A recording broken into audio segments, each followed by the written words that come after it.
एक दफ़ा का ज़िक्र है कि किसी गांव में एक लालची कुत्ता रहता था।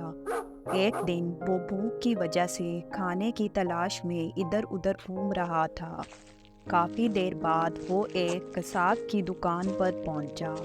कसाब को कुत्ते पर काफ़ी तरस आया और उसने एक हड्डी उठाई जिस पर कुछ गोश्त था और कुत्ते की तरफ फेंक दी। कुत्ता वो हड्डी लेकर वहाँ से चला गया। उसने सोचा कि खाने से लुत्फ़अंदोज़ होने के लिए किसी वीरान जगह जाना चाहिए, इसीलिए वो एक दरिया के किनारे चला गया। लेकिन ये जगह भी उसे महफूज ना लगी।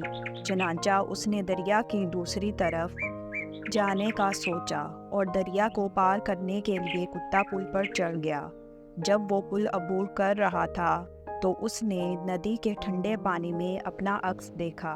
कुत्ते ने सोचा कि पानी में एक और कुत्ता है जिसके मुंह में हड्डी है। दूसरी हड्डी देखकर कुत्ता लालच में आ गया और दूसरी हड्डी को हासिल करने के लिए वो अपने ही अक्स पर भौंकने लगा। खोलते ही उसकी हड्डी पानी में गिर गई और यूं लालची कुत्ते ने अपनी हड्डी भी खो दी। हड्डी खोने का उसे बहुत दुख हुआ, पर उस वक्त तक काफ़ी देर हो चुकी थी।